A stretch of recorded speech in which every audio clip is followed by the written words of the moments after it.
Hello friends, कैसे हो सब लोग। आई होप सब लोग अच्छे होंगे, बेहतर होंगे और स्वस्थ होंगे। स्वागत है आपका fairs cloud learn to lead में। Good morning to all the students.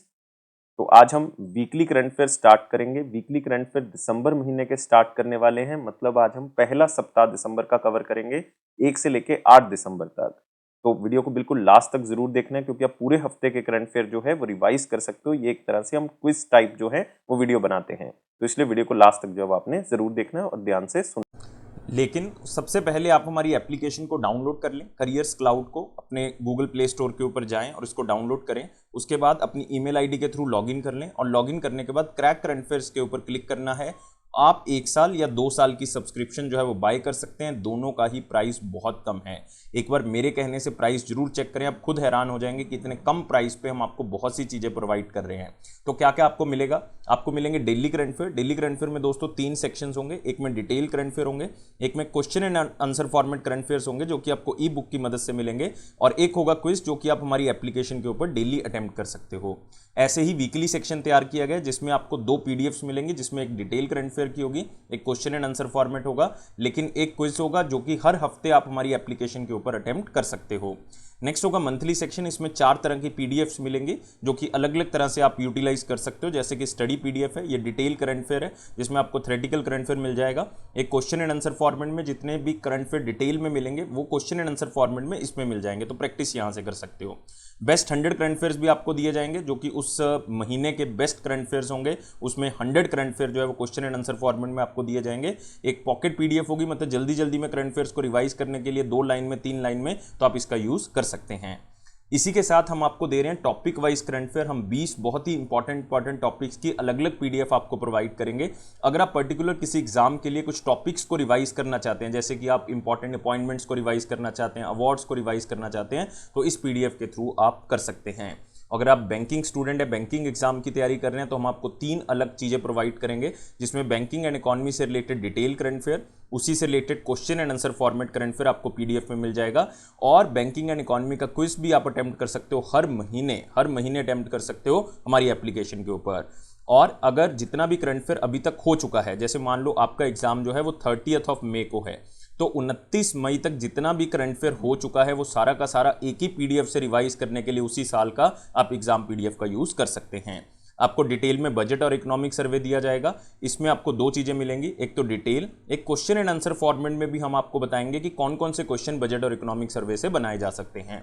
और अगर आप किसी भी स्टेट एग्जाम की तैयारी कर रहे हैं तो हम आपको हर स्टेट का, हर यूनियन टेरिटरी का करंट अफेयर भी अलग से प्रोवाइड करते हैं। तो ये सारी चीजें दोस्तों अलग अलग नहीं, सिर्फ एक ही सब्सक्रिप्शन में आपको मिलेंगी।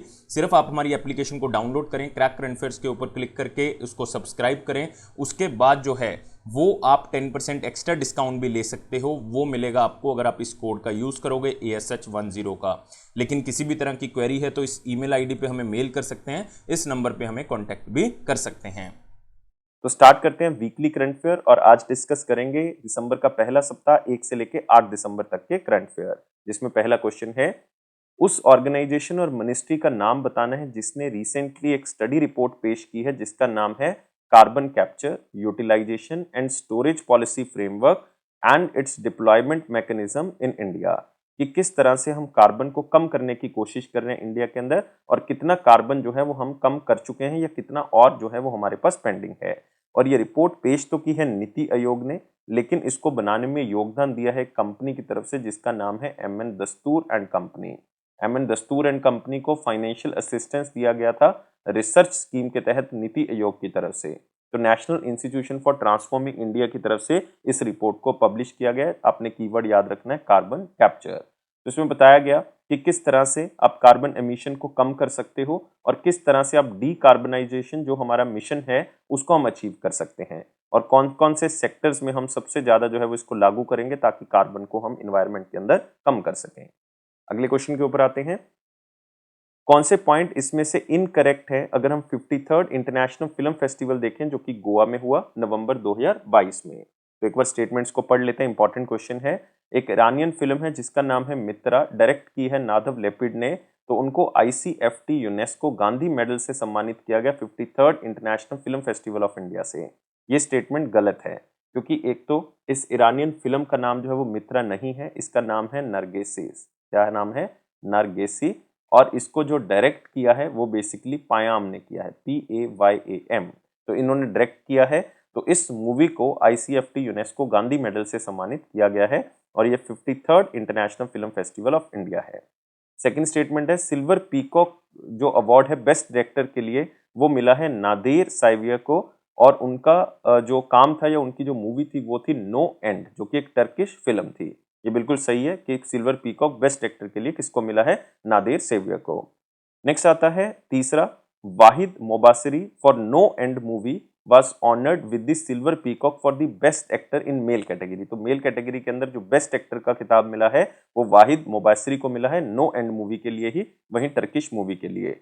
और डेनिएला मारिन नवारो को आई हैव इलेक्ट्रिक ड्रीम्स के लिए silver peacock for best actor मिला है फीमेल कैटेगरी के अंदर। तो इसका मतलब फीमेल कैटेगरी के अंदर बेस्ट एक्टर, मेल के अंदर बेस्ट एक्टर और बेस्ट डायरेक्टर, तीनों की तीनों बातें यहाँ पे सही है। एक स्पेनिश फिल्म है आई हैव इलेक्ट्रिक ड्रीम जो कि डायरेक्ट की है वैलेंटीना मैरियोल ने, उनको prestigious golden peacock for the best film of the festival का खिताब मिला है। तो ये भी बात सही है। तो इसका मतलब आपने याद रखना है बेस्ट फिल्म कौन सी है, बेस्ट एक्टर कौन सा है, बेस्ट एक्ट्रेस कौन सी है, बेस्ट डायरेक्टर कौन सा है। ये चार चीजें आपको हमेशा याद होनी चाहिए। और आपने याद रखना है कि मेगा स्टार जो चिरंजीवी जी हैं उनको सम्मानित किया गया अलग से, क्योंकि उनको Indian film personality of the year का अवार्ड जो है वो दिया गया है 2022 के इस 53rd international film festival of India में। अगले क्वेश्चन के ऊपर आते हैं। कौन सी कंट्री को इंडिया ने फाइनेंशियल असिस्टेंस दी है $100 मिलियन की, ताकि जो इकोनॉमिक चैलेंजेस हैं उस कंट्री के अंदर उसको दूर किया जा सके। तो एक कंट्री को इंडिया बहुत ज्यादा पैसा जो है प्रोवाइड कर रहा है और वो है मालदीव्स। आंसर क्या होगा इसका, एक होगा। तो इंडिया ने $100 मिलियन की फाइनेंशियल असिस्टेंस प्रोवाइड की है एक तरह से मालदीव गवर्नमेंट को इकोनॉमिक क्राइसिस से निकालने के लिए। तो एक चेक जो है वो हाई कमिश्नर ऑफ इंडिया की तरफ से जो है वो दिया गया, और ये पार्टनरशिप इंडिया और मालदीव्स की आगे तक जाने वाली है, क्योंकि बहुत ही लंबे समय से इंडिया जो है वो वहां पे बहुत बड़े प्रोजेक्ट्स को फंड जो है वो कर रहा है। अगले क्वेश्चन के ऊपर आते हैं। नवंबर 2022 में सेबी ने इन्वेस्टमेंट लिमिट जो है वो म्यूचुअल फंड्स की बढ़ा दी है डेट इंस्ट्रूमेंट्स के अंदर, जो कि एक सिंगल इश्यूअर की तरफ से होंगे, और वो कितना होगा नेट एसेट वैल्यू का, पहले तो 10% हो सकता था, अब ये 12% हो सकता है। तो एक स्टैटिक क्वेश्चन है, स्लाइड से भी याद रख सकते हैं। आंसर क्या होगा इसका, सेकंड होगा। तो securities and exchange board of India ने इन्वेस्टमेंट लिमिट बढ़ा दी है म्यूचुअल फंड्स की डेट इंस्ट्रूमेंट्स के अंदर, जो कि सिंगल इश्यूअर की तरफ से किए जाएंगे। अब वो 12% हो सकता है नेट एसेट वैल्यू का, और ये लागू हो गया है 29 नवंबर 2022 से सारी नई स्कीम्स के ऊपर। जो एग्जिस्टिंग स्कीम्स है उसके ऊपर लागू नहीं हुआ, नई स्कीम्स के ऊपर ये लागू हो चुका है। और ये सेबी ने अपना एक सेक्शन है उसका, सेक्शन 11 सेबी एक्ट का, उसके तहत इसको जारी किया है। याद रखना है सेबी को बनाया 1988 में गया था, लेकिन सेबी एक्ट जो है वो पास किया गया है कौन से ईयर में, 1992 में। अगले क्वेश्चन के ऊपर आते हैं। कौन सा बैंक ने रिसेंटली पार्टनरशिप की है open financial technological private limited के साथ, ताकि एशिया का first end to end embedded finance platform launch कर सके, जिसका नाम क्या होगा, ज़्विच। तो आपने कीवर्ड यहां से याद रखना है ज़्विच। और ये बैंक कौन सा है, एसबीएम बैंक इंडिया। तो आंसर यहाँ पे क्या होगा, 4 होगा। तो एसबीएम बैंक इंडिया ने पार्टनरशिप की है open financial technology private limited के साथ, ताकि एशिया का first end to end embedded finance platform launch कर सकें ज़्विच। तो ज़्विच जो है वो बिना किसी कोड के, या आप कह सकते हो लो कोड से, या full stack application programming interface solution होगा, जिसमें कोई भी जो है वो एप्लीकेशन बनाई जा सकती है, उसको डैशबोर्ड पे लाया जा सकता है, बहुत ही कम प्लगइन्स के साथ जो है वो उसको स्टार्ट किया जा सकता है, और 300 से ज्यादा एप्लीकेशन प्रोग्रामिंग इंटरफेस जो है वो इसमें मौजूद है। तो एसबीएम बैंक अपने आप को डिजिटल जो है वो बना सकता है इस एप्लीकेशन की मदद से। अगले क्वेश्चन के ऊपर आते हैं। Which of the following companies has recently agreed to merge with the Singapore Airlines and Tata Sons? कौन कौन सी एयरलाइंस जो है वो सिंगापुर एयरलाइंस और टाटा सन्स के साथ मर्ज होने के लिए तैयार हैं? और वो है एक तो विस्तारा एयरलाइन और एक है एयर इंडिया। तो आंसर क्या होगा इसका, बोथ 1 and 2। तो एक तो सिंगापुर एयरलाइंस हो गया, एक टाटा सन्स हो गया, वो मर्ज हो जाएंगी एयर इंडिया के साथ और विस्तारा के साथ। और इसमें टोटल इन्वेस्टमेंट जो सिंगापुर एयरलाइंस की तरफ से की जाएगी वो 20,500 मिलियन रुपीस के आसपास की जाएगी एयर इंडिया के अंदर, और ये ट्रांजैक्शन जो है वो कंप्लीट हो जाएगा मार्च 2024 तक। और सिंगापुर एयरलाइंस जो है वो 25.1% शेयर जो है वो एयर इंडिया ग्रुप के अंदर होल्ड करेगा, जिसके कारण उनकी जो प्रेजेंस है और भी मार्केट सेगमेंट के अंदर बढ़ जाएगी। तो इसका मतलब सिंगापुर एयरलाइंस और टाटा सन्स जो इस पूरे मर्जर को कंप्लीट करेंगे 2024 मार्च तक। और एयर इंडिया ऑलरेडी अपना पहला बोइंग जो लॉन्ग रेंज बोइंग है जिसको कहते हैं 777-200, जिसको विहान नाम जो है वो दिया गया है, वो बेसिकली इनका जो है वो इनको मिल चुका है और इनके इंडक्शन प्लान के अंदर जो है वो शामिल हो चुका है, इनको रजिस्ट्रेशन मिल चुका है। अगले क्वेश्चन के ऊपर आते हैं। Name the company that has successfully propel it's moon spacecraft. अपना जो मून स्पेसक्राफ्ट है उसका सक्सेसफुली टेस्टिंग कर चुका है और ये है क्यूबसैट इक्विलिब्रियम ल्यूनर अर्थ पॉइंट 6U स्पेसक्राफ्ट इसका नाम है। और ये नवंबर 2022 में इन्होंने इसको प्रोपेल करके देखा है, मतलब इसकी टेस्टिंग जो है बेसिकली की गई है। और ये है JAXA Japan aerospace exploration agency, जो कि जापान की स्पेस एजेंसी है। इन्होंने इस स्टीम वाटर आप कह सकते हो प्रोपेल किया है क्यूबसैट इक्विलिब्रियम ल्यूनर अर्थ पॉइंट 6U स्पेसक्राफ्ट को, जो कि आप कह सकते हो कि पेलोड के साथ लॉन्च किया जा सकता है। और ये नासा के ओरियन एयरक्राफ्ट जैसा ही है, ओरियन स्पेसक्राफ्ट जैसा ही है। और आप कह सकते हो ये वर्ल्ड का first successful orbit control beyond low earth orbit using steam water propellant है, जो प्रोपल्शन सिस्टम में यूज किया जा सकता है। अगले क्वेश्चन के ऊपर आते हैं। जियांग जेमिंग जो कि फॉर्मर प्रेसिडेंट थे कौन सी कंट्री से, उनका देहांत हो गया है। जियांग जेमिंग जो है वो चाइना के प्रेसिडेंट थे और इनका नवंबर के महीने में देहांत हो गया। 96 साल के थे और शंघाई चाइना में इनका देहांत हो गया। और इनकी जो डेथ है वो ल्यूकीमिया के कारण हुई और मल्टीपल ऑर्गन फेलियर के कारण हुई। और जियांग जेमिंग जो है वो कम्युनिस्ट पार्टी के हेड रह चुके हैं 1989 से लेके 2002 तक। और ये प्रेसिडेंट भी रहे हैं चाइना के 1993 से लेके 2003 तक। अगले क्वेश्चन के ऊपर आते हैं। किसको रिसेंटली सेक्रेटरी का चार्ज दिया गया है, कौन से डिपार्टमेंट का, secretary of department of revenue का मिनिस्ट्री ऑफ फाइनेंस में। तो एक सिंपल सा क्वेश्चन है, आप इसको स्लाइड से भी याद रख सकते हैं। और इनका नाम है संजय मल्होत्रा। तो आंसर क्या होगा इसका, 3 होगा। तो संजय मल्होत्रा जो है वो सेक्रेटरी के पद पे आ चुके हैं department of revenue under the ministry of finance. इससे पहले वो सेक्रेटरी थे रेवेन्यू डिपार्टमेंट के ही, और लेकिन वो डिपार्टमेंट ऑफ फाइनेंशियल सर्विसेज को लीड कर रहे थे। तो इसलिए आपने याद रखना है secretary department of revenue Sanjay Malhotra बन चुके हैं। कौन सी स्टेट में 10 दिन लंबा हॉर्नबिल फेस्टिवल जो है मनाया गया है दिसंबर 2022 में। तो दिसंबर के पहले 10 दिन में इस फेस्टिवल को मनाया गया। और मैं आपको बता दूं ये बहुत ही इंपॉर्टेंट फेस्टिवल है और इस बार 23rd एडिशन जो है वो इसका मनाया गया, ये आपको पूछा जा सकता है। और ये नागालैंड का फेस्टिवल है। तो आंसर क्या होगा इसका, 2 होगा। तो हॉर्नबिल फेस्टिवल जो कि बिगेस्ट और मोस्ट इंपॉर्टेंट फेस्टिवल है पूरे नॉर्थ ईस्ट इंडिया का, हर साल ऑब्जर्व किया जाता है पहले 10 दिन नवंबर के महीने में। और ये नागा हेरिटेज विलेज है जिसका नाम है किसामा, जो कि 12 किलोमीटर दूर है कोहिमा से, वहां पे मनाया जाता है।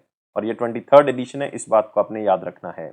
और जगदीप धनखड़ जी जो कि वाइस प्रेसिडेंट ऑफ इंडिया हैं, वो चीफ गेस्ट थे इस पूरे प्रोग्राम के।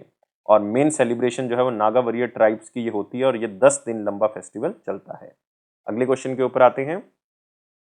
As per the World Bank 37th migration and development brief 2022, India को कितने रुपए जो हैं वो मिलेंगे रेमिटेंस के अंदर 2022 में। मतलब जो इंडियंस बाहर रह रहे हैं वो इंडिया में इतना पैसा जो है वो भेजेंगे। और ये उम्मीद है कि 2022 के एंड तक जो है वो सबसे ज्यादा पैसा इंडिया को मिलेगा, $100 बिलियन जो है वो इंडिया को रिसीव होगा 2022 के एंड तक। तो आंसर क्या होगा, 4 होगा। तो वर्ल्ड बैंक जो है वो अपनी 37th migration and development brief 2022 report पेश करता है। इसका नाम क्या है, remittance brave global headwinds special focus. और इस रिपोर्ट का नाम आपको याद रखने की जरूरत नहीं है, सिर्फ इतना याद रखना है कि $100 बिलियन ईयरली रेमिटेंस जो है वो इंडिया को मिलेगा 2022 में। इसका मतलब है ये एक रिकॉर्ड होगा जो कि सबसे ज्यादा अमाउंट जो है वो बाहर जो इंडिया के लोग रह रहे हैं और अपनी होम कंट्री में पैसा बेच रहे हैं। इवन प्राइसेस चीजों के बढ़ रहे हैं फिर भी जो है इन्फ्लेशन बढ़ रही है, फिर भी वो इतना पैसा जो है वो इंडिया में भेज रहे हैं। तो आपको पता होना चाहिए कि ये पहली बार हो रहा है कि कोई कंट्री $100 बिलियन तक जो है वो रेमिटेंस रिसीव करेगी। और इंडिया टॉप करता है पूरे वर्ल्ड में रेमिटेंस रिसीव करने में, बाहर से पैसा अपने जो लोग हैं वो अपनी होम कंट्री में भेज रहे हैं। और पिछले साल के मुकाबले अगर ग्लोबल रेमिटेंस की बात करें, पूरे वर्ल्ड की रेमिटेंस की बात करें, तो वो 4.9% जो है वो 2022 में बढ़ेगा। अगले क्वेश्चन के ऊपर आते हैं। उस बैंक का नाम बताना है जिसको आरबीआई ने ऑथराइज किया है कि वो गवर्नमेंट बिजनेस में पार्टिसिपेट कर सकता है अब। और ये बैंक है तमिलनाडु मर्केंटाइल बैंक। इंपॉर्टेंट है, क्वेश्चन को आप स्लाइड से भी याद रख सकते हैं। तो याद रखना है, रिजर्व बैंक ऑफ इंडिया ने तमिलनाडु मर्केंटाइल बैंक को परमिशन दे दी है कि वो गवर्नमेंट बिजनेस के अंदर पार्टिसिपेट कर सकते हैं। तो एक एग्रीमेंट स्पेशली जो है वो किया गया तमिलनाडु मर्केंटाइल बैंक को एज ए एजेंसी बैंक बनाने के लिए। तो इस तरह से भी आपको क्वेश्चन आ सकता है।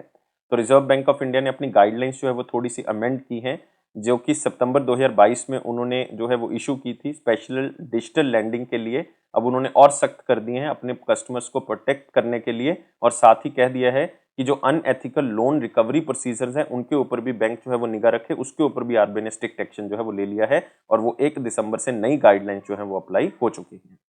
अगले क्वेश्चन के ऊपर आते हैं।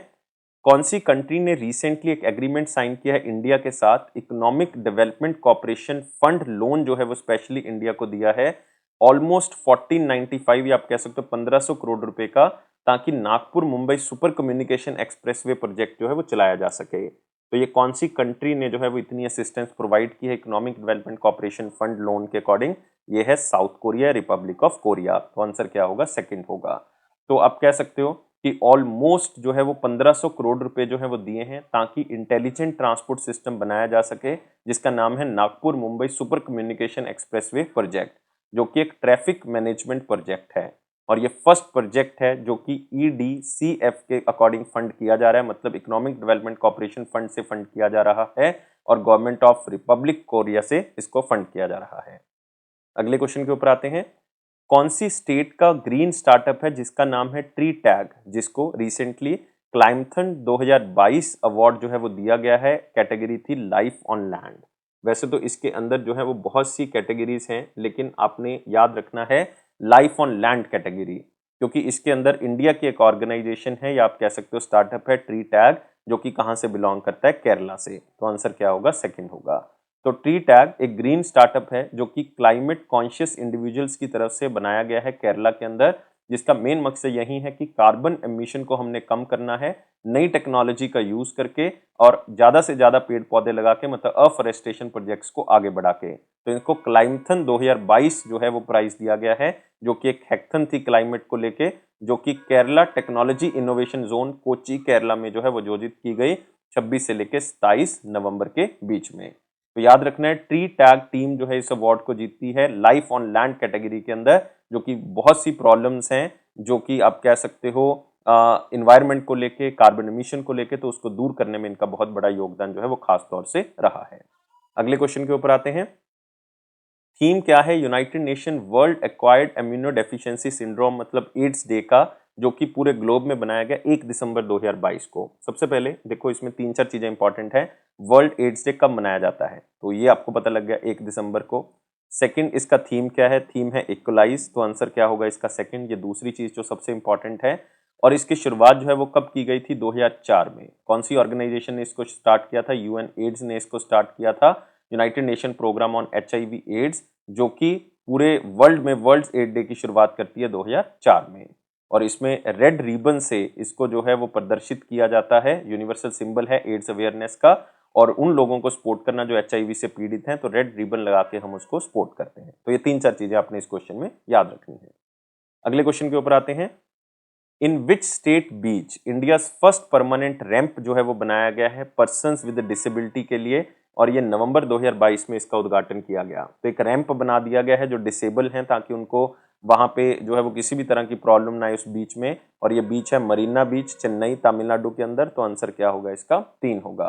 पहला परमानेंट रैंप है ये, जो कि बीच के ऊपर बनाया गया है, और ये फैसिलिटी को डेवलप किया है सिंघारा चेन्नई 2.0 ने, और एक ऑर्गेनाइजेशन है, और साथ ही साथ इसके ऊपर टोटल खर्चा है 1.14 करोड़ रुपए, और इस फैसिलिटी को एस्टैब्लिश किया ग्रेटर चेन्नई कॉर्पोरेशन ने।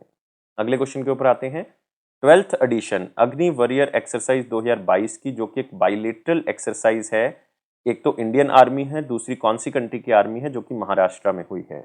तो इसमें भी 3-4 चीजें जो है वो क्वेश्चन में इंपॉर्टेंट है। पहला, नेम एक्सरसाइज का, अग्नि वॉरियर एक्सरसाइज, ये याद रखना है। दूसरा आपने याद रखना है ये इंडिया और सिंगापुर की आर्मी की एक्सरसाइज है, तो आंसर यहाँ पे क्या होगा? 1 होगा। तीसरा, कहाँ पे हुई है? ये महाराष्ट्र में हुई है, ये फील्ड फायरिंग रेंज है वहां पे देवलाली के अंदर महाराष्ट्र में, वहां पे हुई है, और ये 13 से लेकर 30 नवंबर के बीच में ये एक्सरसाइज हुई है। तो आपने याद रखना है, बहुत ही इंपॉर्टेंट ये 4 चीजें हैं। तो आंसर क्या होगा, सिंगापुर एंड इंडियन आर्मी के बीच में ये एक्सरसाइज है और दोनों कंट्रीज में इसमें रिलेशन भी बढ़ेगा और कैपेबिलिटी भी जो है वो दोनों कंट्रीज में इंक्रीज होगी। कौन सी कंट्री ने रिसेंटली एक मेमोरेंडम ऑफ अंडरस्टैंडिंग साइन किया है ताकि इंडिया की प्रोफेशनल प्रैक्टिसेस जो हैं वो दोनों कंट्रीज के अंदर बढ़ सकें? स्पेशली जो प्रोफेशनल प्रैक्टिसेस हैं वो अकाउंट्स को लेके जो है वो दोनों कंट्रीज में हम एक दूसरे के साथ साझा कर सकें, और ये एग्रीमेंट साइन हुआ है चिले के साथ। तो आंसर क्या होगा इसका, सेकंड होगा। तो ये एग्रीमेंट दोनों कंट्रीज के controller and auditor general of India और controller general of republic of Chile की तरफ से साइन किया गया है ताकि हम इंस्टीट्यूशनल और प्रोफेशनल कैपेसिटी को बढ़ा सकें और एक दूसरे से सीख सकें। और ये एमओयू इंडिया के कैग की तरफ से साइन किया गया, और कौन है कंट्रोलर जनरल ऑफ इंडिया, वो है गिरीश चंद्र मुर्मू, गिरीश चंद्र मुर्मू। अगले क्वेश्चन के ऊपर आते हैं, कौन से पॉइंट इसमें से सही हैं अगर रिसेंटली स्टेप देखें जो रिजर्व बैंक ऑफ इंडिया की तरफ से लिए गए हैं? एक बार पढ़ लेते हैं इन पॉइंट्स को, बहुत ही इंपॉर्टेंट है। रिजर्व बैंक ऑफ इंडिया ने कैटेगराइज किया है अर्बन कोऑपरेटिव बैंक्स को अपने रेगुलेटरी पर्पसेस के लिए, और ये 1 दिसंबर 2022 से जो है वो स्टार्ट हो गया है। तो पहली स्टेटमेंट जो है वो यहाँ पे सही है। तो आपको पता होना चाहिए कि आरबीआई ने 4 कैटेगरीज में अर्बन कोऑपरेटिव बैंक्स को डिवाइड करने का फैसला कर लिया। पहले ये 2 कैटेगरीज में ही डिवाइड थे। ये अर्बन कोऑपरेटिव बैंक को और मजबूत करने के लिए, उनको फाइनेंशियली और अच्छा करने के लिए ये कैटेगराइजेशन जो है वो की गई है। तो आरबी वैसे 2 कैटेगरीज में जो है वो डिवाइडेड है। एक तो जिनकी नेटवर्थ 2 करोड़ रुपए तक की है तो उनको टियर 1 अर्बन कोऑपरेटिव बैंक कहा जाता है, और एक 5 करोड़ वाले हैं उनको बाकी दूसरा टियर 2 अर्बन कोऑपरेटिव बैंक्स में रखा जाता है। सेकंड स्टेटमेंट है कि आरबीआई ने रूल्स को जो है वो थोड़ा सा ईज कर दिया, थोड़ा सा इजी कर दिया फॉरेन ब्रांचेस के लिए, सब्सिडरीज ऑफ बैंक्स के लिए, या फिर ऑल इंडिया फाइनेंशियल इंस्टीट्यूशंस के लिए जो फाइनेंशियल प्रोडक्ट्स में डील करते हैं, और पहले वो इंडिया में परमिटेड नहीं थी, लेकिन अब उनके लिए रूल्स जो है वो थोड़े से आसान कर दिए 1 दिसंबर 2022 के लिए। तो ये भी यहाँ पे क्या है, बिल्कुल सही स्टेटमेंट है। Next, letters of corporation were exchange between the RBI and financial service agency Japan, ताकि जो सेंट्रल काउंटर पार्टीज हैं वो म्यूचुअल कॉपरेशन कर सके, मतलब दोनों कंट्रीज की जो काउंटर पार्टीज हैं वो आपस में फाइनेंशियल ट्रांजैक्शंस कर सके और फाइनेंशियल सर्विसेज का लाभ उठा सकें। तो ये भी बात जो है वो बिल्कुल सही है। तो इसका मतलब सारी स्टेटमेंट सही है। तो आंसर क्या होगा इसका, 4 होगा, ऑल ए बी सी। अगले क्वेश्चन के ऊपर आते हैं, उस म्यूचुअल फंड का नाम बताना है जिसने रिसेंटली इंडिया का first passive tax saver fund launch किया है जिसका नाम है IN50। तो बहुत ही इंपॉर्टेंट हो जाता है IN50। तो ये है हमारे पास IIFL म्यूचुअल फंड। तो आंसर क्या होगा इसका, 3 होगा। तो IIFL म्यूचुअल फंड जो है वो इंडिया का first passive tax saver fund जो है वो लॉन्च करता है जिसका नाम है IIFL equity linked saving scheme Nifty 50 tax saver index fund known as IN50, और ये अभी सेल पे अवेलेबल होगा न्यू फंड ऑफरिंग के अंडर।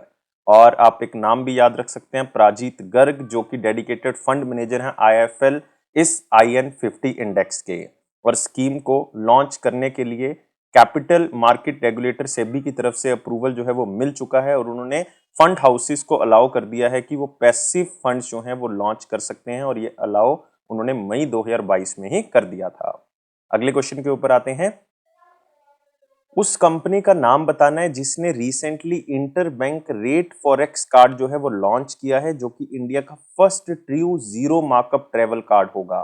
मतलब इसके ऊपर कोई एक्स्ट्रा चार्जेस जो है वो बेसिकली नहीं लगेंगे। ये inter bank rate forex card होगा, और ये लॉन्च किया है bookmyforex.com ने। तो आंसर क्या होगा इसका, सेकंड होगा।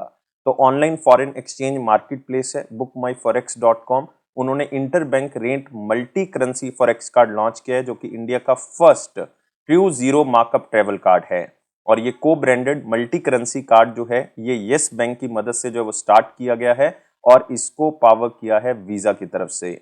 और बैंकिंग आवर्स के दौरान ये इंटरनेशनल ट्रेवलर्स जो हैं इस कार्ड को बाय कर सकते हैं येस बैंक की ब्रांचेस में जाके, और इसको कोई भी एक्स्ट्रा पैसे आपने नहीं देने, मतलब जो लाइव या एक्चुअल रेट्स आपको साइट के ऊपर दिख रहे हैं वहीं आपने जो है वो पे करने हैं, कोई और पे नहीं करना, और किसी भी मेजर करेंसी में आप इसको खरीद सकते हो। अगले क्वेश्चन के ऊपर आते हैं, कौन सी स्टेटमेंट इसमें से इनकरेक्ट है? अगर 2022 की burgundy private Huron India 500 publish list देखें जो कि दिसंबर 2022 में रिलीज की गई है, तो एक बार पढ़ लेते हैं कि कौन सी स्टेटमेंट जो है वो इसमें से सही नहीं है। रिलायंस इंडस्ट्रीज लिमिटेड जो है वो मोस्ट वैल्यूएबल लिस्टेड कंपनी है इंडिया के अंदर, जिसकी वैल्यूएशन 17.2 लाख करोड़ है। बिल्कुल सही स्टेटमेंट है। और दूसरा स्थान इसमें टीसीएस का है और तीसरा स्थान जो है वो इसमें किसका है, एचडीएफसी बैंक का है। ये बात भी बिल्कुल सही है। और 17.2 लाख करोड़ जो रिलायंस की टोटल वैल्यूएशन है ये पिछले साल के मुकाबले 3.6% जो है वो बढ़ गई है। तो ये स्टेटमेंट बिल्कुल सही है। इन्फोसिस लिमिटेड जो है वो लार्जेस्ट प्राइवेट एम्प्लॉयर है इंडिया के अंदर, ये बात गलत है। इन्फोसिस नहीं है, ये कौन सा है, TCS Tata consultancy service largest employer है इंडिया के अंदर, जो कि 5,92,195 लोगों को रोजगार प्रदान करती है। और दूसरा स्थान इसमें कंपनी का आता है, टीसीएस जो है वो पहला है, दूसरा स्थान जो आता है वो क्वेस कॉर्पोरेशन लिमिटेड का आता है। तो ये बात यहाँ पे गलत हो जाती है।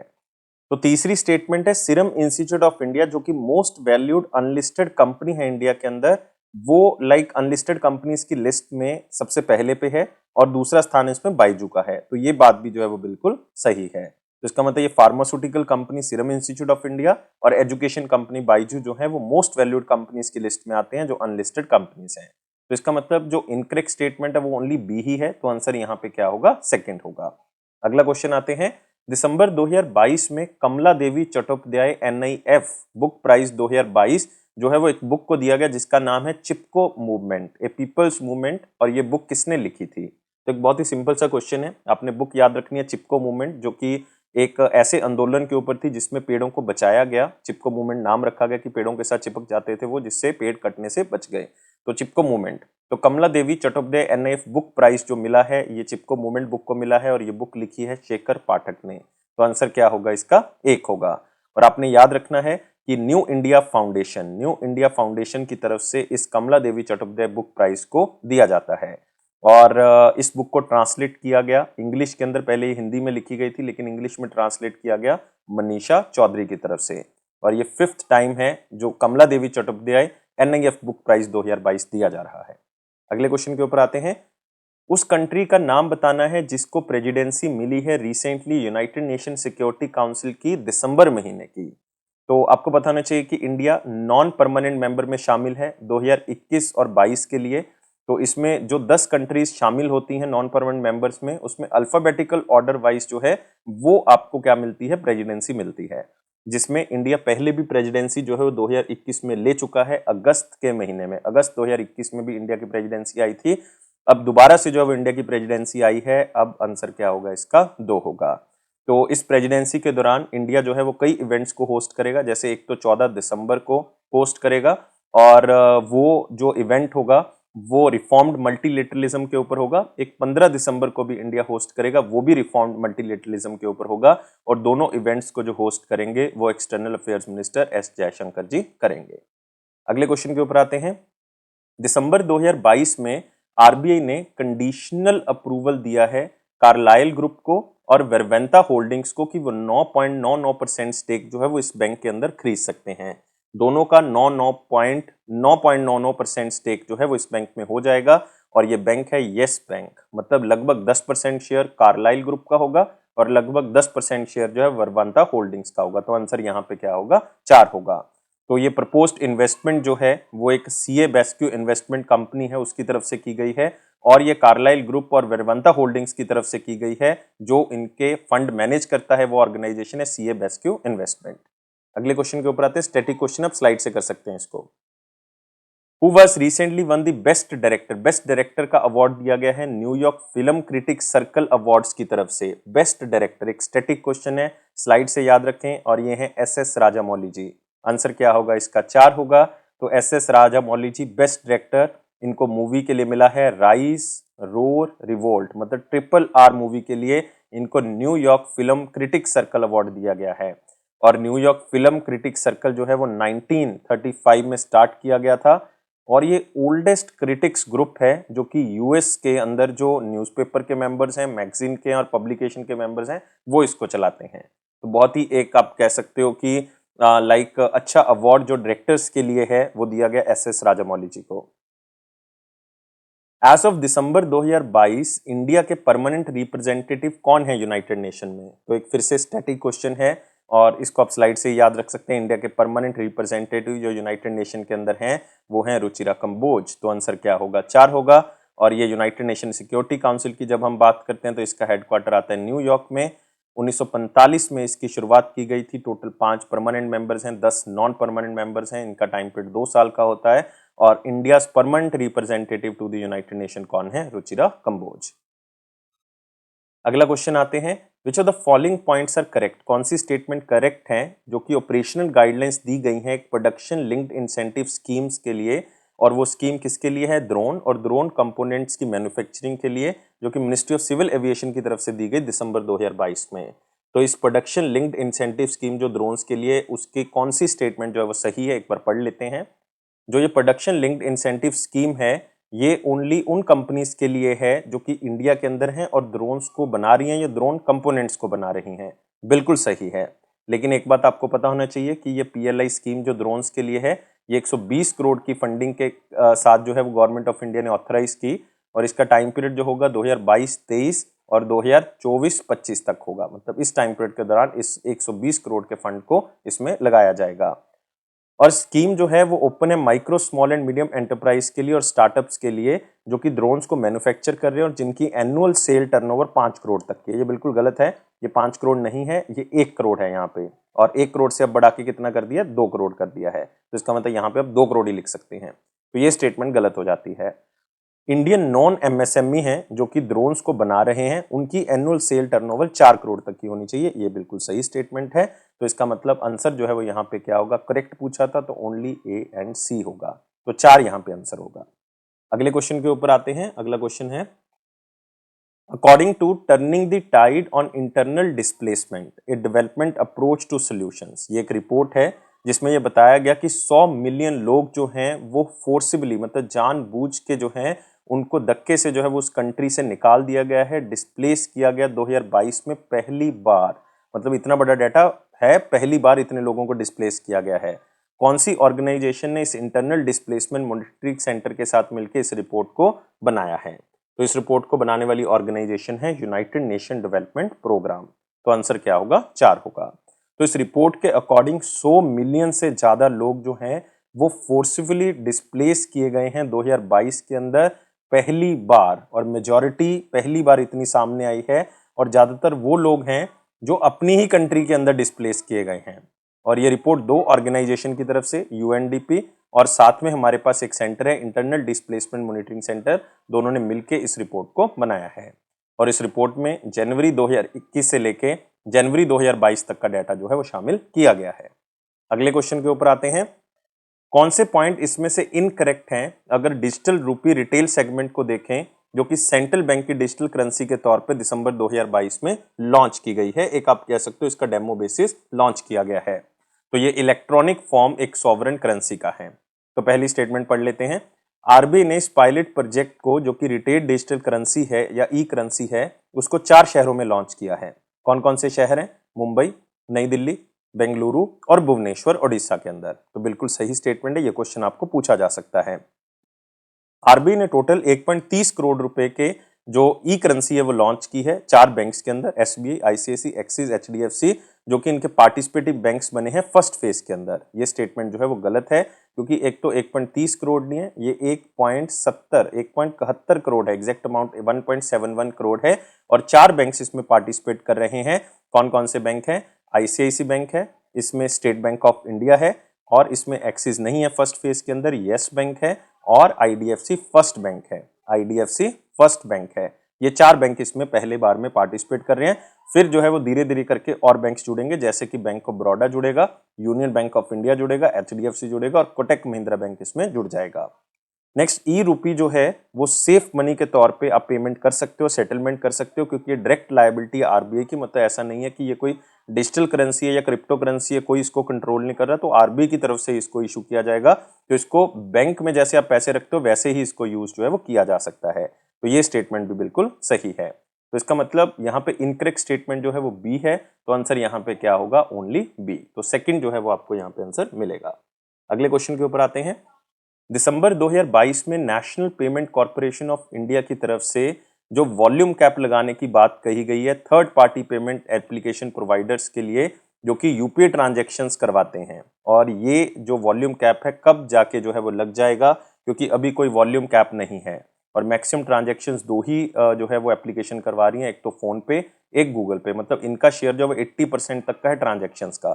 तो ये क्राइसिस हो सकता है कभी भी, क्योंकि ये एक ही कंपनी की मोनोपोली या दो कंपनीज की मोनोपोली चल रही है, जिसके कारण जो है वो कभी भी नुकसान हो सकता है। तो इसलिए आरबीआई ने और national payment corporation of India ने मैंडेटरी किया कि 30% तक का ही वॉल्यूम कैप जो है वो हो सकता है, और ये 31 दिसंबर 2024 से लागू हो जाएगा। तो आंसर क्या होगा इसका? 3 होगा। और ये 2 साल के लिए स्पेशली जो है वो भी छोड़ दी गई है। अभी कोई भी वॉल्यूम कैप जो स्पेशली नहीं है, तो एक कंसंट्रेशन ना हो जाए, एक ही जगह पे सारा वॉल्यूम जो है इकट्ठा ना हो जाए, इसीलिए यूपीआई इकोसिस्टम को बचाने के लिए ये चीज जो है वो की गई है। अगले क्वेश्चन के ऊपर आते हैं। कौन से पॉइंट इसमें से सही हैं? जो सेकंड एडिशन अर्थशॉट प्राइस का है 2022 का, तो उसको एक बार पढ़ लेते हैं। तो इसमें वैसे तो कई कैटेगरीज हैं, जैसे प्रोटेक्ट एंड रिस्टोर नेचर है, जैसे कि क्लीन आर एयर है, रिवाइव आर ओशंस है, बिल्डिंग ए वेस्ट फ्री वर्ल्ड है, फिक्स आर क्लाइमेट है। तो इसमें टोटल आप देखोगे 5 कैटेगरीज हैं। 5 कैटेगरीज में जो अलग अलग ऑर्गेनाइजेशंस हैं, मतलब 5 ऑर्गेनाइजेशंस हैं, और वो 5 कंट्री से बिलोंग करते हैं। लिस्ट में एक ही ऑर्गेनाइजेशन है जो इंडिया से बिलोंग करती है। तो पहली स्टेटमेंट देखें, खैती, जो कि इंडियन स्टार्टअप, एक अर्थ शॉर्ट प्राइज मिला है इसको, वो protect and restore nature category के अंदर इनको दिया गया है। तो खेती याद रखना है, ये इंडियन स्टार्टअप है जो कि अर्थ शॉर्ट प्राइज जीतता है protect and restore nature category के अंदर। बिल्कुल सही स्टेटमेंट है। Indigenous women of the great barrier reef from Australia, ये भी एक ऑर्गेनाइजेशन है, तो इनको अवार्ड मिला है रिवाइव आवर ओशन कैटेगरी के अंदर। तो ये भी स्टेटमेंट जो है वो बिल्कुल सही है। मुकरू क्लीन स्टोव्स, जो कि कीनिया के अंदर हैं, वो एक क्लीन आर एयर कैटेगरी के अंदर ये अवार्ड जीतते हैं। मतलब मुकरू क्लीन स्टोव्स ऑर्गेनाइजेशन कीनिया की क्लीन आर एयर कैटेगरी के अंदर इस अवार्ड को जीतती है। ये भी बात जो है वो बिल्कुल सही है।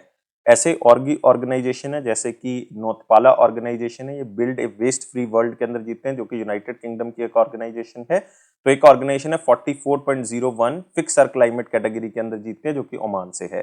तो आपने सिर्फ इसमें इंपॉर्टेंटली जो याद रखना है वो हमारी ऑर्गेनाइजेशन याद रखनी है, जिसको अर्थ शॉर्ट प्राइज जो है वो दिया गया। तो सारी स्टेटमेंट वैसे सही है, तो आंसर क्या होगा इसका? All ABC। अगले क्वेश्चन के ऊपर आते हैं। कौन सी कंट्री जो है वो चेयरमैनशिप एज्यूम करेगी वासेनार एग्रीमेंट की या अरेंजमेंट की, जो कि एक मल्टीलेटरल टेक्नोलॉजी कंट्रोल एग्रीमेंट है, जो कि 1 जनवरी 2023 से स्टार्ट होगा। मतलब ये इंडिया की प्रेसिडेंसी जो है वो यहां से स्टार्ट होगी। तो आंसर क्या होगा इसका? 3 होगा। तो इंडिया इस चेयरमैनशिप को एज्यूम करेगा 1 जनवरी 2023 से, और इंडिया का टाइम पीरियड जो होगा वो 1 साल के लिए होगा। इससे पहले ये चेयरमैनशिप जो है वो आयरलैंड के पास थी, तो आयरलैंड के जो एम्बेसडर हैं उन्होंने इंडिया के एम्बेसडर को ये चेयरमैनशिप जो है वो प्रदान कर दी है। और ये जो वासेनर अरेंजमेंट है, ये एक मल्टीलेटरल एक्सपोर्ट कंट्रोल रेजीम है, जो कि 1996 में इसको एस्टैब्लिश किया गया था। और बेसिकली ये कन्वेंशन है ताकि गुड्स को अच्छे तरीके से ट्रांसपोर्ट किया जा सके, और कोई भी वेपन है उसको भी अच्छे तरीके से, अगर आपने मतलब लीगल डील की है तो उसके लिए उसको अच्छे से ट्रांसफर किया जा सके। इसकी टोटल मेंबर कंट्रीज जो है वो 42 हैं, और वॉलंटरी बेसिस पे कोई भी डिसीजन लेना होता है तो आपस में मीटिंग करके ये कंसेंसस करते हैं और उसके बेसिस पे ये डिसीजन लेते हैं। अगले क्वेश्चन के ऊपर आते हैं। कौन सी कंट्री में माउंट समेरू जो है वो स्थित है? माउंट समेरू बहुत ही इंपॉर्टेंट क्वेश्चन है, लेकिन स्टैटिक क्वेश्चन है। माउंट समेरू जो है वो इंडोनेशिया में स्थित है, तो आंसर क्या होगा इसका? 2 होगा।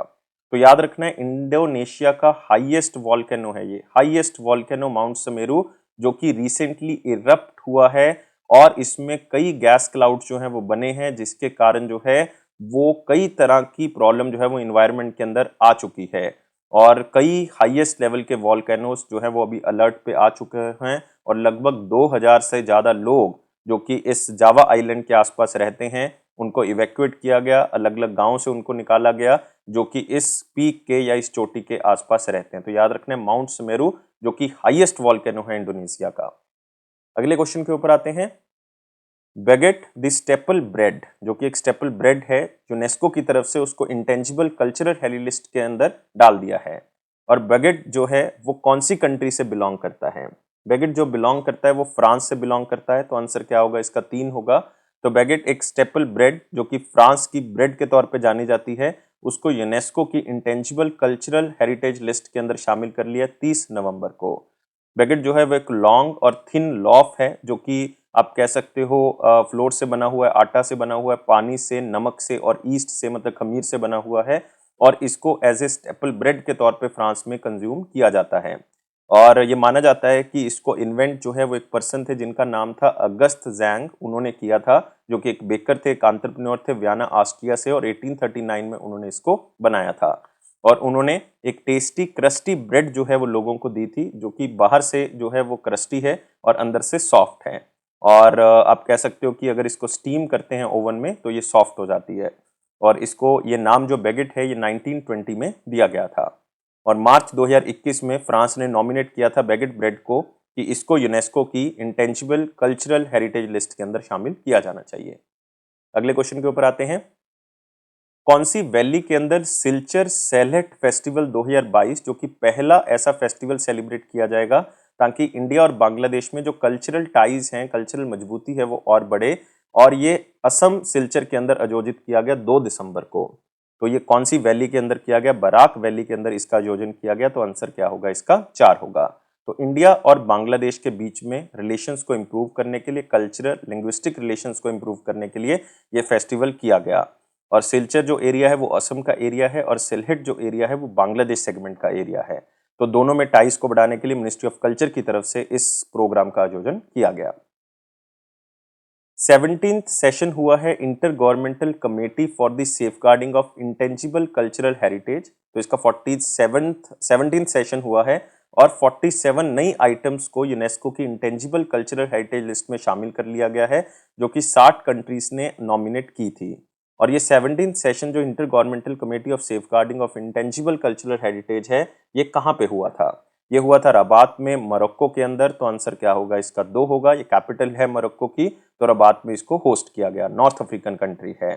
तो और आप याद रख सकते हो कि इसमें 47 नई आइटम्स को शामिल कर लिया है, जो कि 60 कंट्रीज ने अपनी लिस्ट जो है वो सौंपी थी। इसके अंदर जो 39 आइटम्स हैं वो representative list of the intangible cultural heritage of humanity हैं। 4 आइटम जो है वो रजिस्टर ऑफ गुड्स हैं, जो सेफगार्डिंग प्रैक्टिसेस के लिए है। 5 जो है वो अर्जेंट सेफगार्डिंग लिस्ट है। तो इस तरह से टोटल 47 आइटम्स को इसमें शामिल किया गया है। अगले क्वेश्चन के ऊपर आते हैं। According to ICAO aviation safety ranking, जो कि रिलीज की गई है दिसंबर 2022 में, इंडिया का रैंक जो है वो कहां पहुंच गया है? 102 था 2018 में। अब इंडिया का रैंक जो है वो इस एविएशन सेफ्टी में कहां पे पहुंच गया है? इंडिया का रैंक आ गया 48th नंबर पे। तो आंसर यहाँ पे क्या होगा? सेकंड होगा। तो याद रखना आपने, 48th रैंक है इंडिया का। पहले 102 नंबर पे था इंडिया, और चाइना का रैंक जो है वो इंडिया से पीछे है। चाइना 49th नंबर पे है। तो इसका मतलब इंडिया का ये बेस्ट रैंक है। और इंडिया के साथ जॉर्जिया है जो कि सेम स्थान हासिल कर रहा है, 48th नंबर पे है। इसका मतलब स्कोर जो है वो दोनों का कितना है? 85.49%, दोनों का सेम है। टॉप कंट्री जो है वो इसमें वो सिंगापुर है। सिंगापुर फर्स्ट रैंक पे है। यूनाइटेड अरब एमिरेट्स जो है वो सेकंड नंबर पे है।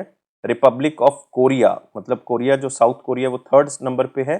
फ्रांस जो है वो फोर्थ नंबर पे है। यूएसए का रैंक बहुत पीछे है, 22nd नंबर पे है यूएसए। और कतर जो है वो 25th है। पाकिस्तान का स्कोर बहुत ही वीक है।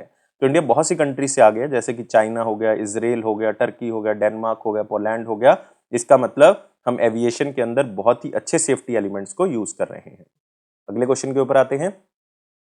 कौन से पॉइंट इसमें से करेक्ट हैं? अगर हम नया इंडेक्स देखें, निफ्टी भारत बॉन्ड इंडेक्स अप्रैल 2023, तो एक बार पढ़ लेते हैं इन स्टेटमेंट्स को, फिर देखते हैं कि कौन से पॉइंट जो है इसमें से सही हैं।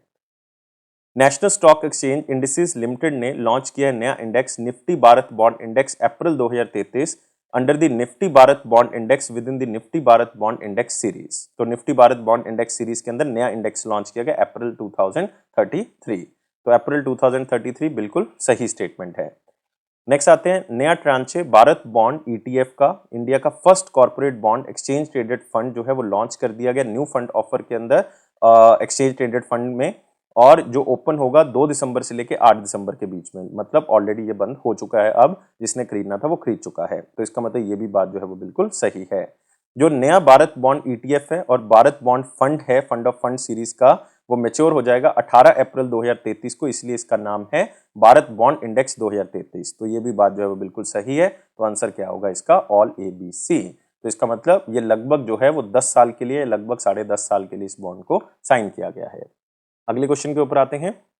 दिसंबर 2022 में कौन से शहर का या कौन से एरिया का बेस्ड गोल्ड सिक्का प्राइवेट लिमिटेड इंडिया का पहला गोल्ड एटीएम जो है वो इंस्टॉल करते हैं। बहुत ही इंपॉर्टेंट है, वहां से आप एटीएम से गोल्ड निकाल सकते हैं। और ये कंपनी जो गोल्ड सिक्का प्राइवेट लिमिटेड है, ये हैदराबाद तेलंगाना बेस्ड जो है वो कंपनी है। और इन्होंने फर्स्ट गोल्ड एटीएम जो है वो लगाया है कहाँ पे, रघुपति चैम्बर्स के अंदर, जो कि कहाँ पे स्थित है, हैदराबाद में। और तेलंगाना वुमेन कमीशन की जो चेयरपर्सन है सुनीता जी, उन्होंने इसको इनॉग्रेट भी किया है। और गोल्ड एटीएम जो है वो अलग अलग तरह का गोल्ड निकालेगा, मतलब 0.5 ग्राम से लेके मैक्सिमम 100 ग्राम तक का गोल्ड जो है वो यहाँ से निकाल सकते हैं।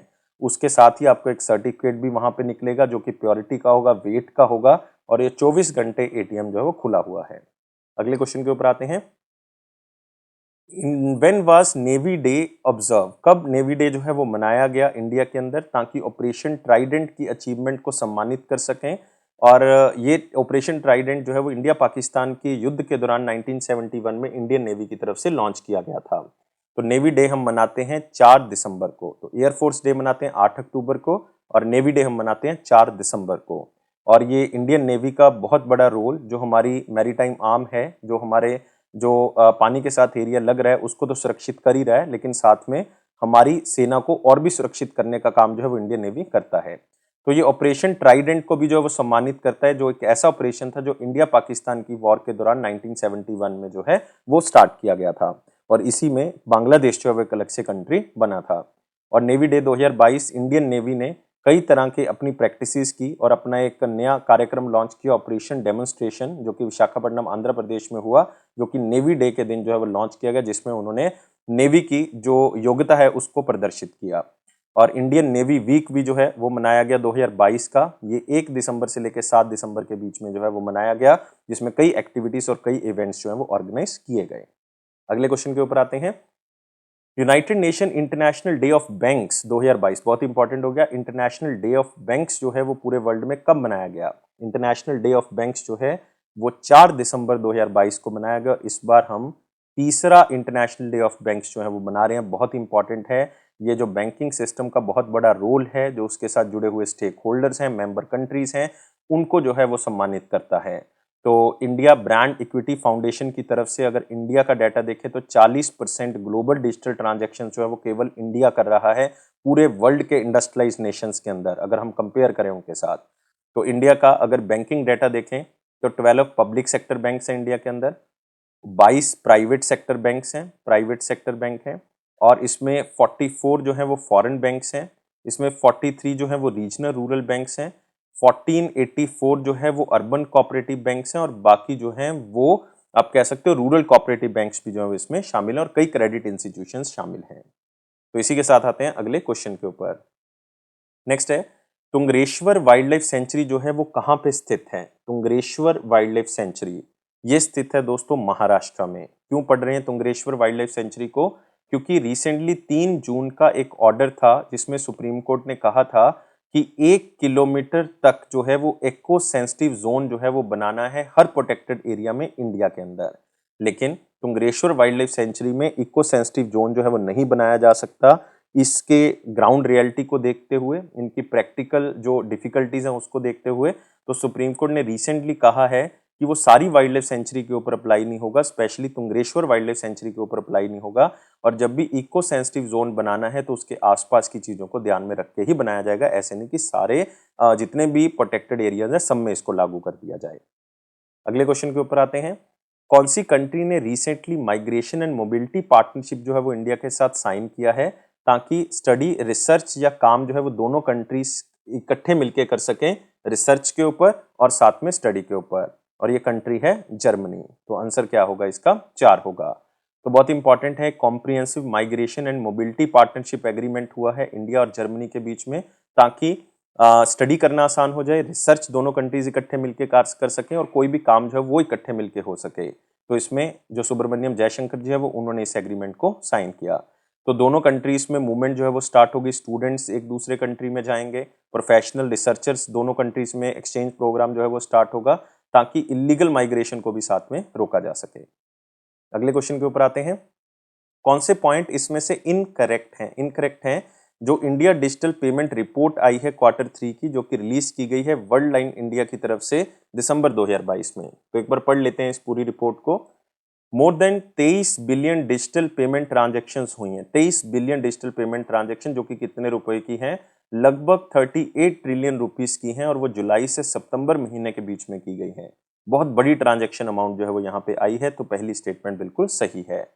यूपीआई के अंदर टोटल 20 ट्रिलियन ट्रांजैक्शंस जो हैं वो हुई हैं, 20 बिलियन ट्रांजैक्शंस हुई हैं, जिसकी अमाउंट लगभग 30 ट्रिलियन रुपीस है Q3 में। तो यूपीआई के माध्यम से ही जो है वो बहुत बड़ी ट्रांजैक्शन सामने आई हैं, लेकिन ये डाटा जो है वो 20.35 नहीं है, ये 19.65 बिलियन ट्रांजैक्शंस का है। और लगभग कितनी ट्रांजैक्शन अमाउंट है टोटल? 32.5 ट्रिलियन रुपीस है। तो इसका मतलब 38.32 ट्रिलियन में से 32.5 ट्रिलियन तो यूपीआई की ही है, तो ये स्टेटमेंट गलत हो जाती है।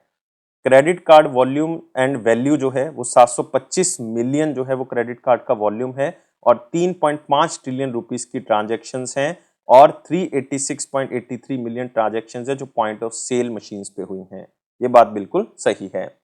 Volume and value of debit card transactions, volume जो है वो 907 मिलियन का है, और टोटल कॉस्ट जो है वो 1.88 ट्रिलियन रुपीस की है जो इसमें हुई है। ये भी बात जो है वो बिल्कुल सही है। तो क्रेडिट कार्ड की अगर आप देखोगे टोटल ट्रांजैक्शंस जो हैं, ट्रांजैक्शन वैल्यू है वो ज़्यादा है डेबिट कार्ड के मुकाबले। तो इसका मतलब सेकंड स्टेटमेंट जो है वो गलत है। यूपीआई की ट्रांजैक्शन वैल्यू जो है वो 32.5 ट्रिलियन रुपीस है। तो सेकंड आंसर होगा इसका। अगले क्वेश्चन के ऊपर आते हैं। Which of the following Indian billionaires, कौन से इंडियन बिलियनियर्स हैं जिनको 16वें एडिशन में Forbes Asia hero of philanthropy list के अंदर शामिल किया गया है दिसंबर 2022 में? मतलब उन्होंने कई तरह के जो ह्यूमन काइंड काम है, इन्वायरमेंट को लेके, एजुकेशन को लेके, या किसी भी तरह का सोसाइटी का कोई काम है उसमें योगदान दिया है। और ये 3 इंडियन बिलियनियर्स हैं, गौतम अदानी, शिव नडार एंड अशोक सूता। तो आंसर क्या होगा इसका? 1, 2, 3। तो गौतम अदानी सबको पता है, चेयरमैन हैं अदानी ग्रुप के। शिव नडार HCL टेक्नोलॉजी के फाउंडर हैं, और अशोक सूता जो कि एग्जीक्यूटिव चेयरमैन हैं हैप्पीएस्ट माइंड टेक्नोलॉजीज के, और इनको शामिल किया गया है Forbes Asia heroes of philanthropy list के अंदर। और साथ ही साथ आप एक नाम याद रख सकते हो, ब्राह्मल वासुदेवन, और उनकी पत्नी शांति कांदिया जो कि वकील हैं, उनको भी Forbes Asia 2022 heroes of philanthropy list के अंदर शामिल किया गया है। वैसे ये इंडियन है, लेकिन ये मलेशियन कपल हैं। तो आप कह सकते हो मलेशियन इंडियन ब्राह्मल वासुदेवन, जो कि फाउंडर एंड CEO हैं, कुलालमपुर बेस्ड प्राइवेट इक्विटी फर्म है जिसका नाम है क्रिएडर। और उनकी वाइफ शांति कांदिया जो कि लॉयर हैं, वो लोकल कम्युनिटीज को सपोर्ट करती हैं, चाहे वो मलेशियन है चाहे वो इंडियन है, ताकि उनको किसी भी तरह की सहायता चाहिए तो उनको प्रदान की जा सके। और ये फाउंडेशन उन्होंने 2018 में स्टार्ट किया था। तो अपने याद रखना है, Gautam Adani, Shiv Narayan and Ashok Suta. Who was recently received, किसको prime minister prize for science 2022 से सम्मानित किया गया ऑस्ट्रेलिया के अंदर, under the prime minister prize for excellence in science teaching in secondary schools category. तो वो टीचर जो सेकेंडरी स्कूल्स में पढ़ा रहा हो, साइंस के अंदर पढ़ा रहा हो, तो उनको ये अवार्ड दिया जाता है prime minister prize for science, और ये मिला है वीना नायर को। तो आंसर क्या होगा इसका? सेकंड होगा। तो वीना नायर जो कि इंडियन ओरिजिन टीचर हैं, मेलबोर्न ऑस्ट्रेलिया के अंदर, उनको ये प्राइज जो है वो दिया गया है। वीना नायर जो कि स्टीम से हैं, स्टीम का मतलब है science technology engineering arts and mathematics project के अंदर लीडर हैं, और हेड हैं टेक्नोलॉजी लेवल पे व्यू बैंक कॉलेज में मेलबर्न ऑस्ट्रेलिया में। उनको अपनी स्टीम प्रैक्टिसेस को स्टूडेंट्स तक पहुंचाने के लिए जो है वो ये प्राइज दिया गया है। और prime minister prize for science जो है वो एक मोस्ट प्रेस्टिजियस प्राइज है ऑस्ट्रेलिया का, जो कि आउटस्टैंडिंग अचीवमेंट के अंदर दिया जाता है, साइंटिफिक रिसर्च के अंदर और इनोवेशन के अंदर, या फिर साइंस टीचिंग के अंदर। अगले क्वेश्चन के ऊपर आते हैं।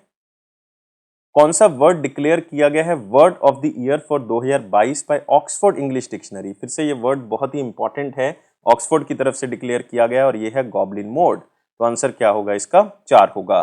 तो गॉबलिन मोड का मतलब जो है वो बेसिकली एक स्लैंग वर्ड है, जिसमें उस बिहेवियर को लाइक आप कह सकते हो गॉबलिन मोड से रिप्लेस किया जाता है। मतलब उस बिहेवियर के लिए गॉबलिन मोड वर्ड यूज किया जाता है, जो कि एक ऐसा वर्ड है जिसमें कोई लेजी बंदा हो, कोई ग्रीडी हो, कोई आप कह सकते हो ऐसा बंदा हो जो माफी ना मांग रहा हो किसी भी गलती की। तो मतलब वो बंदा जो सोशल नॉर्म, जो सोसाइटी के नॉर्म्स हैं उसके खिलाफ जा रहा हो, उसको रिजेक्ट कर रहा हो, टिपिकली अपने हिसाब से वो जी रहा है, तो उसको हम कहते हैं गॉबलिन मोड। तो उसके लिए ये वर्ड बेसिकली यूज किया जाता है। और पहली बार वर्ड के लिए जो है वो ऑनलाइन वोटिंग हुई है। ऑनलाइन वोटिंग, पब्लिक वोटिंग हुई है और 3 लाख लोगों ने इसके अंदर वोट किया है। 2 हफ्तों के अंदर ये वोटिंग हुई है। इसमें पहला स्थान मतलब 93% वोट जो मिली है वो गॉब्लिन मोड को मिली है। और दूसरा जो वर्ड है वो है मेटावर्स, उसके लिए जो है वो वोटिंग आई है और वो उसको दूसरा स्थान मिला है। अगले क्वेश्चन के ऊपर आते हैं। Who has been recently elected as the first female president of Table Tennis Federation of India? First female president of Table Tennis Federation of India और इनका नाम है मेघना अलावत। आंसर क्या होगा इसका? 2 होगा। मेघना Ahlawat first female president table tennis federation की। Former Indian table tennis player हैं एक कमलेश, ये भी याद रख सकते हो, कमलेश मेहता। कमलेश मेहता जो कि 8 टाइम नेशनल चैंपियन है, अर्जुन अवार्डी हैं, इनको सेक्रेटरी जनरल बना दिया है इस ऑर्गेनाइजेशन का। तो नई प्रेसिडेंट बनी है मेघना अलावत, बहुत ही इंपॉर्टेंट। सेक्रेटरी जनरल बनी है कमलेश मेहता। और मेघना अलावत जो है वो वाइफ हैं दुष्यंत चौटाला की। दुष्यंत चौटाला की जो कि डिप्टी चीफ मिनिस्टर हैं हरियाणा के और प्रेसिडेंट भी हैं इस table tennis federation of India के। तो अब उनकी जगह उनकी वाइफ ने ले ली है। अगले क्वेश्चन के ऊपर आते हैं। कौन से ईयर को international year of millets declare किया गया है यूनाइटेड नेशन की तरफ से? फिर से क्वेश्चन इंपॉर्टेंट है, इंटरनेशनल ईयर ऑफ मिलेट, और ये है 2023। क्वेश्चन स्टैटिक है, सिर्फ इतना ही याद रखना है आपने। अगला आते हैं, कौन सा शहर है जो कि इंडिया का first drone skilling and training virtual e learning platform के तौर पे डेवलप किया गया है? मतलब वहां पे जो है वो इंडिया का फर्स्ट ड्रोन स्किलिंग और training virtual e learning platform बनाया गया है, जो कि यूनियन मिनिस्टर अनुराग सिंह ठाकुर जी ने इनॉग्रेट किया है और ये लगाया गया है चेन्नई तमिलनाडु में। तो आंसर क्या होगा इसका? 3 होगा। तो union minister Anurag Singh Thakur ji ministry of youth affairs and sports के अंदर आते हैं और साथ में ministry of information and broadcasting भी है। उन्होंने इंडिया का first drone skilling and training virtual e learning platform जो है चेन्नई तमिलनाडु के अंदर लॉन्च किया है। तो ये आपने याद रखना है। इसका मतलब जो ड्रोन को लेके स्किल्स चाहिए, जो किसी भी तरह की कोई ट्रेनिंग चाहिए, वो यहाँ पे प्रदान जो है वो की जा सकती है।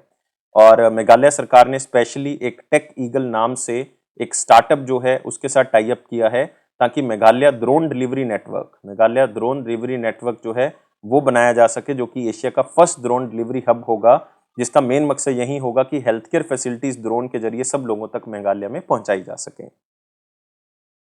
कौन सी ऑर्गेनाइजेशन ने रिसेंटली एक $3 मिलियन का प्रोजेक्ट साइन किया है, जो कि प्रोजेक्ट रेडीनेस फाइनेंसिंग एग्रीमेंट है, जो कि गवर्नमेंट ऑफ इंडिया के साथ साइन किया है ताकि Agartala municipal infrastructure development project को फाइनेंस किया जा सके? सिंपल क्वेश्चन है, स्टैटिक है और ये है एशियन डेवलपमेंट बैंक। तो आंसर क्या होगा इसका? 3 होगा।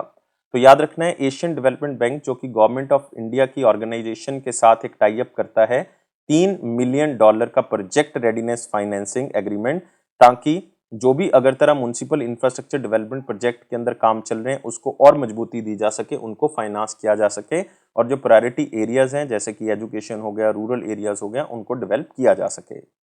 अगले क्वेश्चन के ऊपर आते हैं। According to the world bank latest update, India development update navigating the storm, उन्होंने इंडिया का जीडीपी फोरकास्ट जो है वो बढ़ा दिया है फाइनेंशियल 23 में। पहले उन्होंने कहा था 6.5% होगा, अब उन्होंने कह दिया कि इंडिया का जो ग्रोथ रेट है वो 6.9% तक जा सकता है। तो आंसर क्या होगा इसका? 2 होगा। तो बहुत ही इंपॉर्टेंट है कि पहले उन्होंने कहा था कि 7.5% होगा, लेकिन बाद में उन्होंने अक्टूबर 2022 में कह दिया था कि 6.5% तक इंडिया ग्रो कर सकता है, लेकिन क्योंकि रशिया और यूक्रेन के अंदर वॉर चल रही है जिसके कारण जो है वो ग्लोबल इंटरेस्ट रेट बढ़ गए हैं। अब उन्होंने कह दिया कि 6.9% तक जो है वो इंडिया ग्रो कर सकता है। लेकिन फिच रेटिंग ने भी रिसेंटली डाटा पेश किया है, उन्होंने अपना पुराना ही रखा है 7%। वो कहते हैं कि इंडिया 7% पे ग्रो करेगा।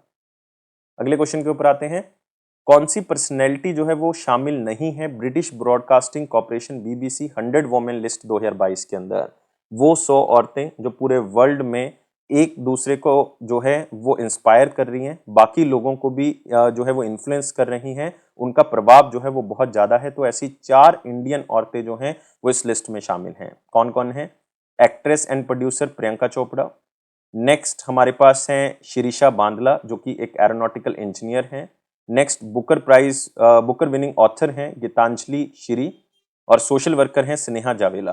तो ये सारी की सारी औरतें जो हैं वो इस लिस्ट में शामिल की, मतलब 4 इंडियन औरतें जो शामिल की गई हैं, और ये 100 औरतें ऐसी हैं जो कि इंस्पायर करती हैं, इन्फ्लुएंस करती हैं वुमेन कम्युनिटी को पूरे वर्ल्ड के अंदर। तो इसमें एक नाम नहीं मिलेगा आपको, फाल्गुनी नायर, नायका की फाउंडर, तो बहुत इंपॉर्टेंट नाम, लेकिन शॉकिंग है कि वो इस लिस्ट के अंदर क्यों शामिल नहीं है। अगले क्वेश्चन के ऊपर आते हैं। उस पर्सनैलिटी का नाम बताना है जिसको world athlete of the year का खिताब दिया गया है। World athlete of the year, बहुत ही इंपॉर्टेंट क्वेश्चन। और एक है नाम सिडनी मैकलॉगलिन लेवरॉन, सिडनी मैकलॉगलिन लेवरॉन, और नाम बहुत ही इंपॉर्टेंट है, याद रखना है। और अमेरिकन हर्डलर हैं, आप कह सकते हो 2022 वर्ल्ड चैंपियन भी हैं। और एक है अर्मंड मोंडो डिप्लेंटिस, जो कि आप कह सकते हो पोल वॉल्टर हैं, current Olympic and world champion हैं। तो इन दोनों को world athlete of the year 2022 का खिताब दिया गया है। और जो मैकलॉगलिन लेवरॉन हैं, इन्होंने वर्ल्ड वुमेन 400 मीटर हर्डल्स का रिकॉर्ड जो है वो 2 बार जो है वो तोड़ा है। और मोंडो डिप्लेंटिस जो है वो नया वर्ल्ड रिकॉर्ड 3 बार जो है वो सेट कर चुके हैं 2022 के अंदर। नाम जरूर याद रखना आपने। तो आंसर यहाँ पे क्या होगा, बोथ 1 एंड 2। अगले क्वेश्चन के ऊपर आते हैं। दिसंबर 2022 में आदित्य मित्तल जो है वो नए ग्रैंड मास्टर बन गए हैं इंडिया के। तीसरा एडिशन हुआ था एल लोबर्गेट ओपन चेस टूर्नामेंट, जो कि स्पेन के अंदर हुआ है। और ये बन गए 77वें नंबर के चेस ग्रैंड मास्टर। बहुत ही इंपॉर्टेंट क्वेश्चन है। तो आंसर क्या होगा, 3 होगा। और ये कौन सी स्टेट से बिलोंग करते हैं, महाराष्ट्र से। एग्जैक्ट प्लेस कौन सा है, मुंबई। तो मुंबई से दूसरे ऐसे प्लेयर हैं जो कि ग्रैंड मास्टर बने, और महाराष्ट्र के 11th ऐसे प्लेयर हैं जो कि ग्रैंड मास्टर बने हैं। तो आपने याद रखना है, ग्रैंड मास्टर बनने के लिए 3 ग्रैंड मास्टर नॉर्म्स होने चाहिए, और उनकी लाइव रेटिंग जो है वो 2500 एलो पॉइंट्स जो है वो होनी चाहिए। तो 3 ग्रैंड मास्टर नॉर्म्स जो हैं वो पहले ही जीत चुके थे, और 2500 एलो पॉइंट्स जो है वो इस टूर्नामेंट के जीतने के साथ ही इनकी बढ़ चुकी है। तो आपने याद रखना है, बहुत ही इंपॉर्टेंट है। और ये ऐसे 5th इंडियन बन चुके हैं 2022 में जो ग्रैंड मास्टर बने हैं, तो बहुत ही इंपॉर्टेंट हो जाता है।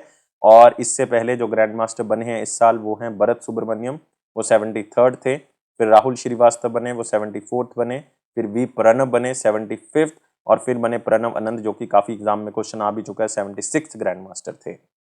नेक्स्ट आते हैं, united nation international civil aviation day 2022 कब मनाया गया पूरे ग्लोब में। तो एक इंपॉर्टेंट क्वेश्चन है, इंटरनेशनल सिविल एविएशन डे ये मनाया गया 7 दिसंबर 2022 को। तो आंसर क्या होगा इसका, 4 होगा। इसका थीम है advancing innovation, advancing innovation for global aviation, for global aviation development, global aviation development. तो याद रख सकते हैं अगर आपने याद रखना है, लेकिन थीम आपको नहीं पूछा जाएगा। लेकिन इंटरनेशनल सिविल एविएशन डे जो है वो 7 दिसंबर को मनाया जाता है। इसके लिए एक ऑर्गेनाइजेशन है ICAO, international civil aviation organisation. तो इसका मेन काम यही होता है कि कॉपरेट करना मेंबर स्टेट्स के साथ, और ग्लोबल नेटवर्क को और मजबूत करना एविएशन सेक्टर के अंदर। अगले क्वेश्चन के ऊपर आते हैं। कौन सा मेट्रो सिस्टम है जिसको recently Guinness book of world records के अंदर शामिल किया है, क्योंकि उन्होंने लॉन्गेस्ट डबल डेक्टर वायडक्ट जो है वो मेट्रो का बनाया है 3.14 किलोमीटर का वर्धा रोड के ऊपर। तो ये मेट्रो है नागपुर मेट्रो। स्टैटिक क्वेश्चन है, याद रख सकते हो आप स्लाइड से ही। आंसर क्या होगा, 2 होगा। तो महा मेट्रो MD हैं ब्रजेश दीक्षित, उनको एक सर्टिफिकेट मिला है अचीवमेंट का। और साथ ही साथ ये डबल डेकर जो वायडक्ट है, ये ऑलरेडी सर्टिफाई किया जा चुका है लॉन्गेस्ट स्ट्रक्चर पूरे एशिया का और इंडिया का भी। और ये एशिया बुक ऑफ रिकॉर्ड्स में भी शामिल कर लिया गया है, और इंडिया बुक ऑफ रिकॉर्ड्स में भी शामिल कर लिया गया है। उस कंपनी का नाम बताना है जिसने recently international roaming plan start किए हैं, पोस्टपेड के लिए भी और प्रीपेड के लिए भी, वर्ल्ड पास प्लान के थ्रू। मतलब ये प्लान स्टार्ट किए गए हैं स्पेशल तौर पे कि आप किसी भी कंट्री में जा रहे हो तो आपको प्लान शिफ्ट करने की जरूरत नहीं, उसी के थ्रू जो है वो आप जो है वो कॉल्स कर सकते हैं। ये है भारती एयरटेल। आंसर क्या होगा इसका, 4 होगा। तो भारती एयरटेल जो कि एक टेलीकॉम जाइंट है, वो अपने नए इंटरनेशनल रोमिंग प्लान्स जो है वो यहाँ पे बताता है वर्ल्ड पास के नाम से। मतलब एयरटेल के अकॉर्डिंग जो लेटेस्ट प्लान है वो 184 कंट्रीज के अंदर चलते हैं। इसका मतलब है कि अगर आप 2 या 2 से ज्यादा कंट्रीज में ट्रेवल करते हैं तो एक ही पैक के अंदर जो है वो आप ट्रेवल कर सकते हैं। तो आपको दोबारा दोबारा से कोई भी जो है वो नंबर चेंज करने की जरूरत नहीं, उसी के थ्रू आप जो है वो कम्युनिकेशन कर सकते हैं।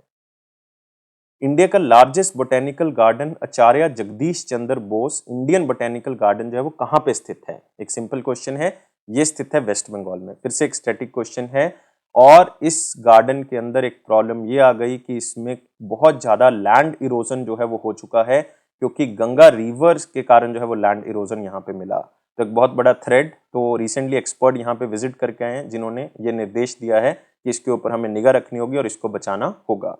तो इसलिए फरक्का टू गंगा सागर का जो एरिया है उसको निगाह रखने के लिए कहा गया है, ताकि बोटेनिकल सर्वे ऑफ इंडिया और कलकत्ता पोर्ट ट्रस्ट दोनों इसके ऊपर निगाह रख सकें। ये थे हमारे पास बहुत ही इंपॉर्टेंट करंट अफेयर। तो आई थिंक वीडियो आपको अच्छा लगा होगा। प्लीज वीडियो को लाइक करें, शेयर करें और चैनल को सब्सक्राइब कर लें। और इस वीडियो को देखने के लिए बहुत बहुत शुक्रिया। और आप हमारे हर प्लेटफॉर्म को ज्वाइन कर सकते हैं, स्पेशली टेलीग्राम प्लेटफॉर्म, क्योंकि इसमें आपको हर ऑफिशियल नोटिफिकेशन मिलेगा। तो डिस्क्रिप्शन बॉक्स में लिंक है, वहां से इसको ज्वाइन करें। Thank you guys, take care and bye bye.